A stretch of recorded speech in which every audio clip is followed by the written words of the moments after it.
मध्य प्रदेश छत्तीसगढ़।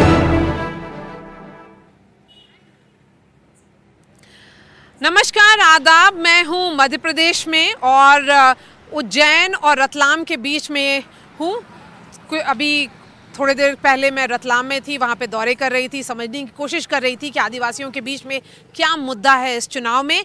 लेकिन आज बहुत ही high profile visits Madhya Pradesh ने देखा है, क्योंकि 7 दिनों में ही कैंपेनिंग ख़त्म हो जाएगी और आज से 9वें दिन यानी कि 17 तारीख को मतदान होगा।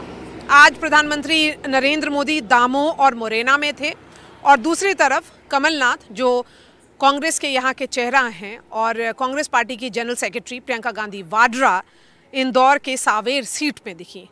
दोनों ने एक दूसरे पर खूब निशाना साधा। एक तरफ प्रियंका गांधी वाड्रा ने भाजपा पर कहा और दूसरी तरफ प्रधानमंत्री नरेंद्र मोदी ने बताया कि जब उनका 3rd टर्म शुरू होगा 2024 में तो शक्ल बदलेगी और उसके साथ साथ मध्य प्रदेश भी। पहले सुनते हैं नेताओं ने क्या कहा और उसके बाद चर्चा करेंगे। मोदी की गारंटी है, लिख लीजिए। जब मैं तीसरी बार मेरा सेवा काल शुरू होगा, मैं इस देश की अर्थव्यवस्था को दुनिया की टॉप 3 में ला करके रहूंगा। भाई, हमारी गारंटी खजाने लुटाने की नहीं होती है, हमारी गारंटी देश को आन बान शान के साथ आगे ले जाने की होती है।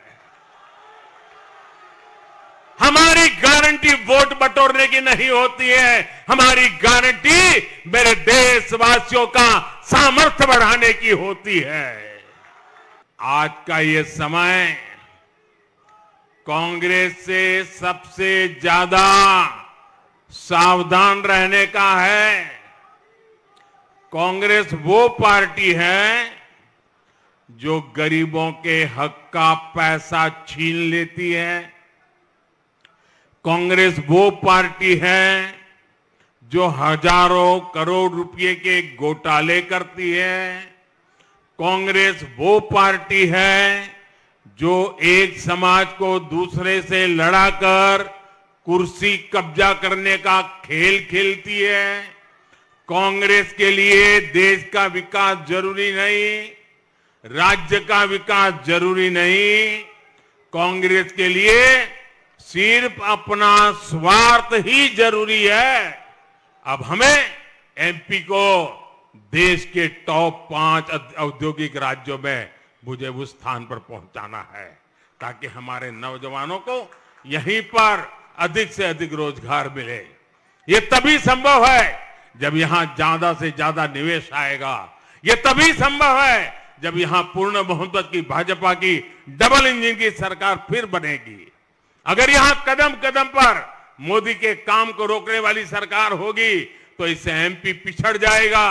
इसलिए दमोह सहित पूरे बुंदेलखंड की हर सीट, हर बूथ पर कमल का फूल खिलना चाहिए।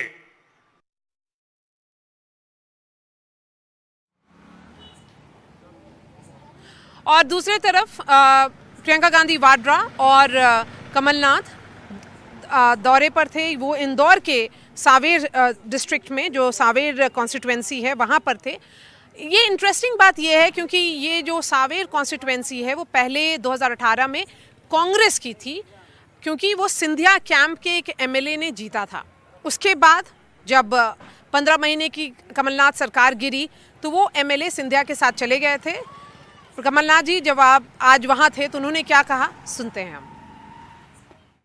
सावर के सब लोग को प्रणाम करता हूं और शुरू में एक बात कहना चाहता हूं, मैं केवल सावेर नहीं आया, मैं आज सावेर को गोद लेने आया हूं।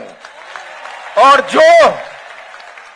जो अधिकार छिंदवाड़ा के लोगों जिन्होंने 44 साल मुझे वोट दी है, जो उनका अधिकार होगा वो सावेर के लोगों का होगा। मैं ये गोद लेने की बात सब जगह नहीं कहता, पर सावेर गद्दारी का प्रतीक है। ये गद्दारी का प्रतीक है, इसलिए मैं ये बात कह रहा हूं। अभी मैंने रीना से सुनी गुंडागर्दी की बात।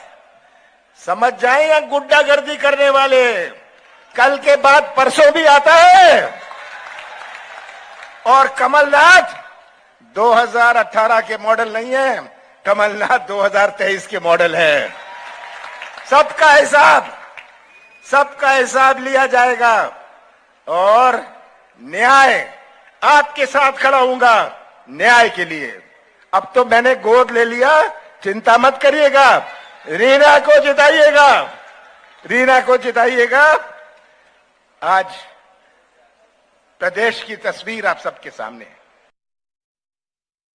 क्योंकि देखिए, जब प्रदेश को चलाना होता है, देश को चलाना होता है, तो हम एक ऐसी सरकार चाहते हैं जिसके कुछ आदर्श हो, असूल हो और एक नजरिया हो कि देश प्रदेश के लिए क्या करना चाहते हैं। हम जानना चाहते हैं कि भाई हमारे लिए क्या करेंगे, क्या नौकरी दिलवाएंगे हमारे बच्चों को, क्या किसानों की जो जीवन है, जो संघर्ष से भरे हैं, मुश्किलों से भरे हैं, उसमें इस किसानों की कुछ सहायता हो जाएगी कि नहीं, यही चाहते हैं। और आज के जमाने में ये भी हो गया है कि हम नेताओं से कम मांगने लग गए हैं। एक जमाना था, मैं अपने पिताजी के साथ जाती थी अमेठी में, उत्तर प्रदेश में। पिताजी प्रधानमंत्री थे, मैं साथ साथ चलती थी और मैंने अपने कानों से सुना, अपनी आंखों से देखा, गांव की महिलाएं डांट रही हैं खूब जोर से उन्हें कि भाई तुमने कहा था ये सड़क मरम्मत, इसकी मरम्मत कराओगे, 1 साल निकल गया, कराई नहीं। डांटती थी, बहुत मांगती थी, कहती थी पानी दिलवाओ, हमारा स्कूल ठीक करवाओ, यहाँ पे शिक्षक नहीं आते, शिक्षक को भेजो, यहाँ पे कोई उद्योग लगवाओ, बड़ी बड़ी पाठशालाएं चाहिए हमें, मांगते थे। और आजकल जमाना ये हो गया है कि लोग कहने लगे कि भाई थोड़ा बहुत काम कर ले तो भ्रष्ट भी हो तो ठीक है, चलेगा, लेकिन हमारे लिए थोड़ा बहुत काम कर ले, ये जमाना आ गया है। ये गलत है भाई और बहनों, बहुत गलत है। और ये आपके हाथों में है कि इस जमाने को बदलो। इस हाई प्रोफाइल विजिट्स के बाद अब मध्य प्रदेश किस तरह दिख रहा है, हमारे साथ जुड़ रही हैं अमृतांशी जोशी संवाददाता हैं भोपाल से, देव श्रीमाली संवाददाता ग्वालियर से और सरमन नगेले हैं वरिष्ठ पत्रकार। सरमन, अब कमलनाथ बहुत खुल कर के सिंधिया के खिलाफ बोलने लगे हैं और उनके लोगों के खिलाफ बोलने लगे हैं। ये जो उन्होंने बयान दिया उस रैली में, वो साफ तौर पे ये कहा कि ये नया मॉडल है। 2018 के कमलनाथ और 2023 के कमलनाथ में क्या फ़र्क है? देखिए, कमलनाथ जी ने जो आज बहुत महत्वपूर्ण बात बोली है सांभर में कि मैंने सांभर को गोद ले लिया, तो मारिया जी, अभी तक कमलनाथ जी ने हम भी उनको बहुत करीब से देख रहे हैं, लंबे चुनाव उनके कवर किए हैं, उनका भी कार्यकाल देखा है। कभी इस तरह का भाषण उन्होंने, इस तरह की बयानबाजी, इस तरह का कमिटमेंट उन्होंने अभी तक तो नहीं किया। पिछले जितना चुनाव का कैंपेन चल रहा, ये पहली मर्तबा उन्होंने सांभर के मतदाताओं से कमिटमेंट किया है। और ये जो कमलनाथ जी का जो आपने मॉडल 23 की बात की है, तो ये तो खैर वो सामान्य तौर से कह ही रहे, कई मर्तबा कह चुके हैं। जब उन पर किसी तरह से सवालों की बौछार होती पत्रकारों के माध्यम से कि आपकी सरकार है या आपने कुछ किया नहीं, अब आप क्या करेंगे, मतलब यानी कि वो सरकार को कटघरे में खड़ा करने की या सरकार के खिलाफ जो एलिगेशन लगाते हैं उसकी जांच की बात आती है, तब वो कहते हैं। अब जहाँ तक ये जो मॉडल की बात है, तो देखिए वो जगह जगह जो है ना, अपने जो पुराने कार्यकाल हैं और अभी के जो स्थिति है, इससे वो तुलना करने की कोशिश करते हैं। और साथ में वो जहां उनको लगता है कि छिंदवाड़ा की जो मॉडल है उनका छिंदवाड़ा मॉडल को यदि मैं कहीं बताऊंगा तो लोग उससे प्रभावित होते हैं, क्योंकि छिंदवाड़ा का मॉडल उन्होंने पूरे राज्य में, क्या पूरे देश में एक चर्चा का विषय तो बनाया है। अब छिंदवाड़ा में स्वाभाविक सी बात है कि वहाँ बहुत सारी मल्टीनेशनल कंपनीज आई हैं, बहुत सारी आईटीज कंपनी आई हैं, छिंदवाड़ा डेवलप हो गया, वहाँ की रेल की सुविधाएं हो गई हैं और वहाँ पे शहरों में भी काफ़ी कुछ सुधार हो गया, विकास हो गया। तो छिंदवाड़ा में बहुत कुछ तरक्की तो हुई है, लेकिन यदि उसकी तुलना की जाए इंदौर से या भोपाल से, तो वो कहना थोड़ा मुश्किल है, क्योंकि छिंदवाड़ा अभी भोपाल और इंदौर की तुलना में उतना विकसित नहीं हो पाए जितना भोपाल या इंदौर। जी बिल्कुल सही। हाँ, चलिए अमृतांशी के पास भी चलते हैं। अमृतांशी, प्रियंका गांधी वाड्रा इंदौर में थी, प्रधानमंत्री दमोह में थे और ये भी कहा जा रहा है कि कुछ दिनों में उनके रोड शोज भी होने वाले हैं इंदौर में। तो ये कारपेट बॉम्बिंग का जो सिलसिला है वो भाजपा का लगता है बढ़ेगा। बहुत ही टॉप लीडरशिप, प्रधानमंत्री का खास करके बहुत सारे दौरे लगे हुए हैं। बिल्कुल, देखिए आने वाले दिनों में प्रधानमंत्री के लगातार मध्य प्रदेश के 3 जिलों में दौरे हैं। कल भी प्रधानमंत्री 3 जिलों में पहुंचने वाले हैं और वहां पर वो जो है लोगों से रूबरू होते हुए नजर आएंगे। एक पूरा ओपन जीप का रोड शो इंदौर में होने वाला है। इसके अलावा कार में चलते हुए अभिवादन करते हुए रोड शो ही हम एक तरीके से कहेंगे, उसमें भी प्रधानमंत्री नरेंद्र मोदी शामिल होने वाले हैं। अब देखिए, प्रधानमंत्री के साथ साथ पूरी जो सेंट्रल लीडरशिप है, इसके साथ ही साथ ऑर्गेनाइजेशन के भी जितने बड़े नेता हैं वो सभी अब हम कह सकते हैं कि मध्य प्रदेश में आ चुके हैं, ज़मीनी स्तर पर आ चुके हैं। प्रधानमंत्री के ताबड़तोड़ दौरे हैं। इस दौरान वो इंडी अलायंस पर अगर हम खास तौर से बात करें, उस पर हमला बोलते हुए नजर आ रहे हैं। एक और खास बात यह है कि प्रधानमंत्री नरेंद्र मोदी ने आज अपने भाषण में कहा था कि जब मेरा तीसरा कार्यकाल शुरू होगा तो हम मध्य प्रदेश को और भी ज़्यादा ऊंची इकोनॉमी बनाने की, इकोनॉमी में बढ़ाने की मध्य प्रदेश में कोशिश करेंगे। तो कहीं ना कहीं देखिए, विधानसभा चुनाव के लिए तो प्रधानमंत्री प्रचार कर रहे हैं मध्य प्रदेश को ताक में रखते हुए, लेकिन ये भी यहाँ पर एक आत्मविश्वास के साथ जो है ये बताने की कोशिश कर रहे हैं कि मुझे भरोसा है, देखिए कि मैं तीसरी बार भी आऊँगा और उसके बाद मैं आऊँगा तो मध्य प्रदेश को बहुत कुछ और ज़रूर मिलेगा। यही जो है एक कंपेरिजन जो है, पहली बार प्रधानमंत्री ने नहीं बोला है, वो बार बार इस बात को अब बोलने लगे हैं कि उनका थर्ड टर्म जब शुरू होगा तो ये काम होगा। जब थर्ड टर्म होगा तो भारत जो अभी 5वें नंबर पर है इकोनॉमी के लिस्ट में, वो थर्ड नंबर पे पहुंच जाएगी। तो भाजपा का ये कॉन्फिडेंस ज़रूर दिख रहा है, और इसलिए भी दिख रहा है क्योंकि भाजपा समझती है ग्राउंड पर कि अगर वोट आएगा तो प्रधानमंत्री नरेंद्र मोदी के नाम पर आएगा, उनके चेहरे पर आएगा, उनके विश्वास पर आएगा। इसलिए बार बार प्रधानमंत्री के दौरे बढ़ेंगे, रोड शो बढ़ेगा, और इसलिए लगभग जो बाकी के जो 7 दिन बचे हुए हैं कैंपेनिंग के, उसमें प्रधानमंत्री नरेंद्र मोदी बहुत सारे मध्य प्रदेश के बहुत सारे पार्ट्स में दिखेंगे। देव श्रीमाली हमारे साथ जुड़ रहे हैं ग्वालियर से। देव, सवाल है कि ग्वालियर बेल्ट में इस बार क्या होगा? क्या इस बार अभी कमलनाथ जी वहाँ पे कुछ कर पाएंगे? महाराजा उनके साथ नहीं हैं अभी।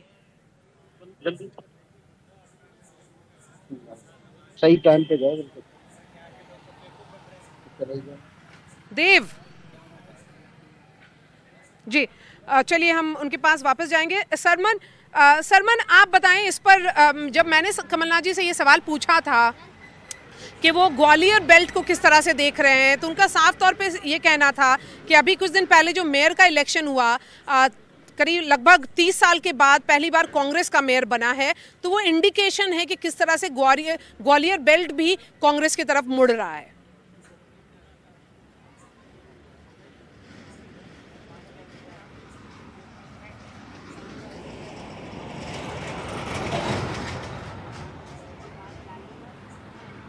अच्छा, अमृतांशी अगर आप सुन सकती हैं, और देव अगर आप वापस आ गए हमारे साथ जुड़ गए हैं, तो देव इस सवाल का जवाब दीजिए।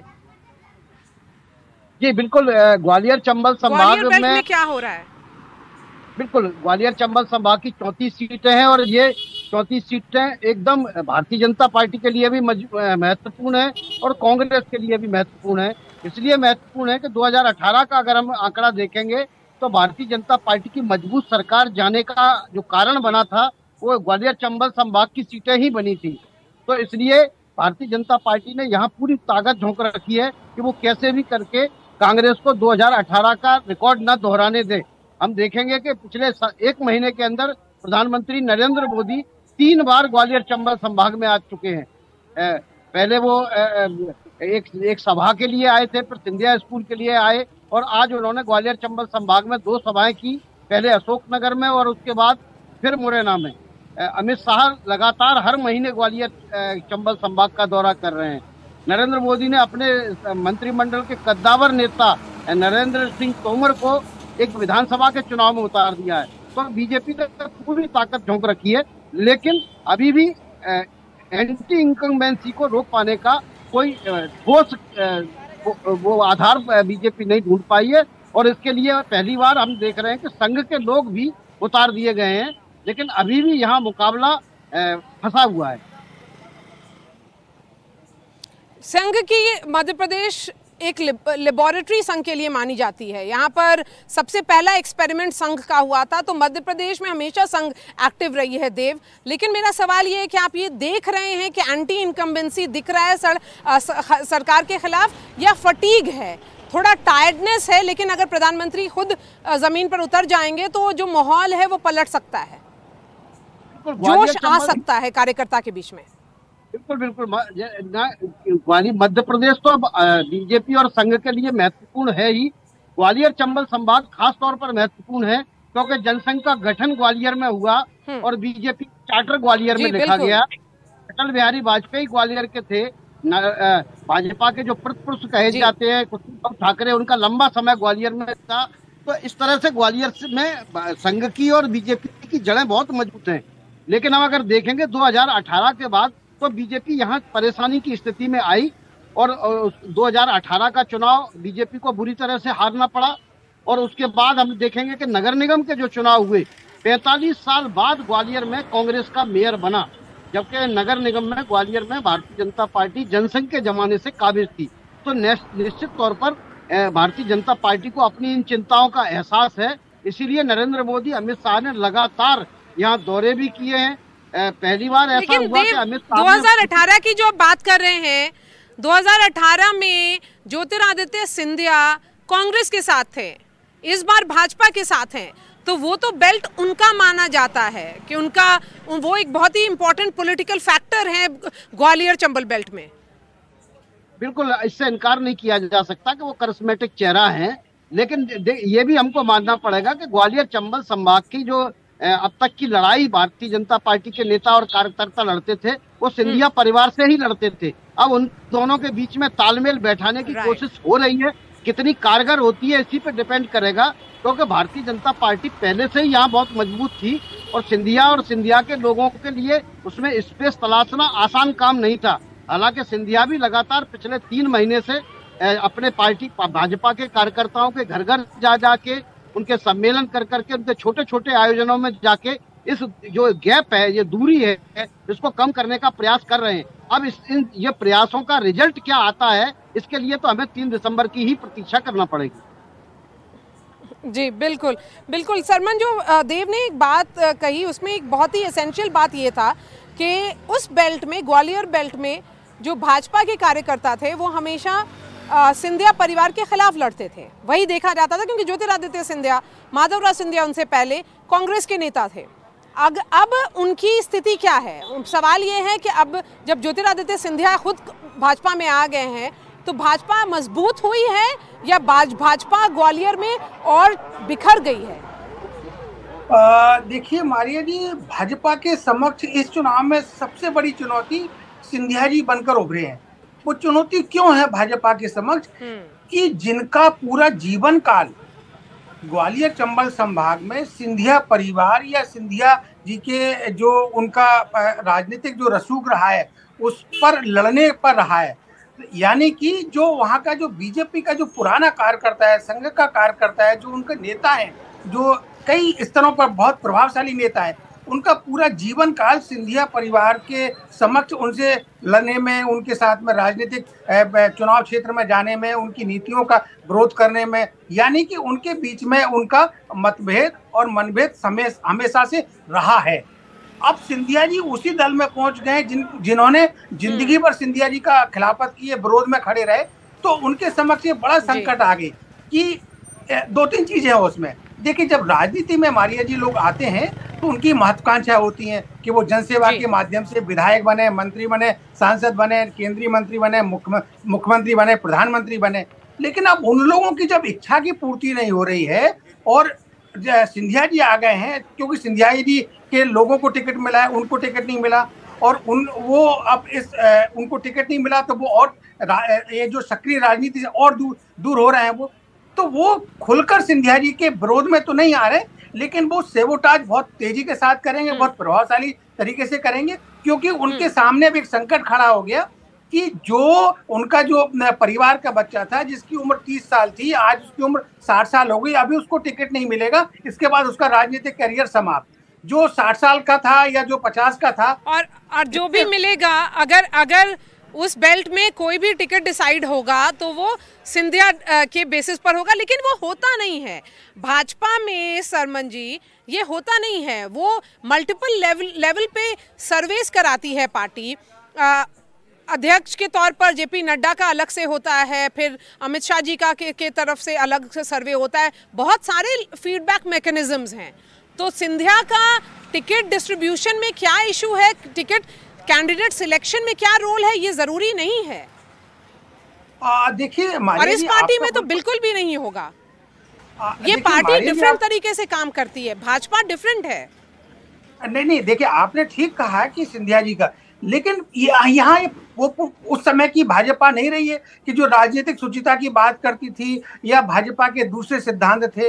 अब भाजपा का पूरा चुनाव लड़ने का तौर तरीका, उनकी कल्चर एकदम बदल गया है। तो जो आपने कहा है कि सर्वे दोनों पॉलिटिकल पार्टी कराते हैं, लेकिन आपको दिख रहा है कि वहां पर जिन लोगों को टिकट नहीं मिला सिंधिया जी के साथ, जो 19 से 22 के बीच में लोग छोड़कर गए थे, बाद में 3-4 और छूट उनके साथ में अलग हो गए, तो वो कहीं ना कहीं भारतीय जनता पार्टी के लिए संकट और चुनौती के रूप में उभर कर आए हैं। और जो बीजेपी के परंपरागत कार्यकर्ता को महत्व नहीं मिल रहा है, उनके लोगों को टिकट नहीं मिला है, उनके लोगों को पूछा नहीं जा रहा है, तो वो निश्चित रूप से भाजपा के लिए संकट है, चुनौती है। उससे कैसे भाजपा निपटती है ये देखना है। लेकिन तो भाजपा नेतृत्व ने, अमृतांशी, इस इशू को काउंटर करने के लिए क्या किया है?